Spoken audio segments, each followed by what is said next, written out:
Can you smell it? That rich scent of coffee beans grinding at sunrise. The soft clink of mugs being lined up before the first customer walks in. Meet Marcus, once known in courtrooms and correctional centers.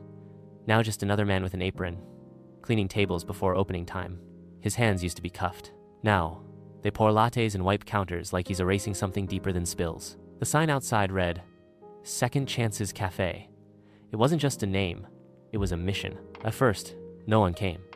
When they did, they stared, whispered, left without ordering. One man even spat. I'm not eating where criminals work. Marcus didn't argue, just nodded. He knew that fear well.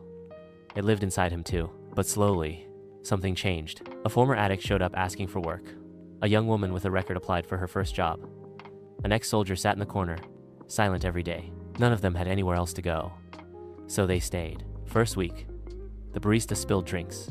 The cleaner forgot to mop.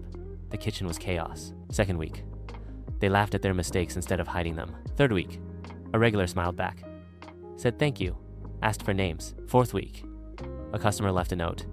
You reminded me of my brother. Thank you for trying.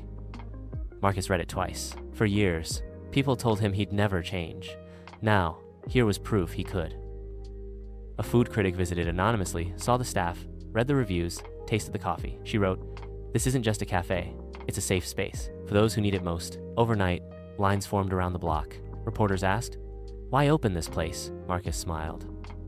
Because I know what it's like to feel like you're out of options. What followed wasn't easy. A health inspector shut them down over a minor issue. Someone scrawled hate across the front window. Marcus almost gave up, but his team didn't. They cleaned the glass, repainted the message.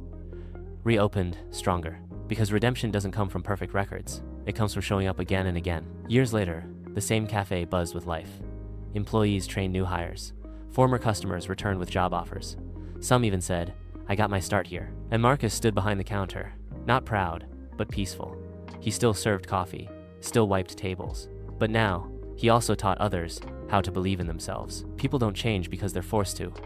They change when someone believes they can. Inspired by Tony Robbins. Before, Marcus worn down, isolated, labeled by his past. After, Marcus leading a team, giving hope, living beyond history. He didn't erase his past. He honored it by choosing better. What part of your past do you still carry like a sentence? Who in your life needs a second chance, not because they've earned it, but because they deserve it? Because sometimes, the best way forward is by offering someone else the path you once needed.